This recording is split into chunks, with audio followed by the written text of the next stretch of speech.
И господин Рогов уже внес на интернет, что он обнаружил что-то. Понимаете, ревизионная комиссия предложит документы учредителя, а он уже приглашает народу. Результаты проверки были финансовые нарушения. Никаких финансовых нарушений. Это с вашей стороны грубое нарушение конфиденциальности. И вы не можете на интернет добавить. Это ваше мнение. Я на интернет ничего не вешаю. Вы там имели своих журналистов, свои там. Нет, моих нет, это государственное. Моих нет. У вас может есть свои, у меня своих нет. Это государственное.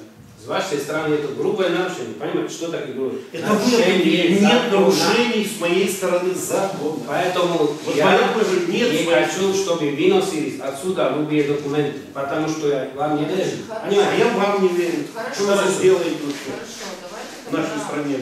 Вы готовьте справку. Да. И только так. Нет, ну что значит? Нет, ничего подобного. Какое оскорбление? Оскорбление я не говорю.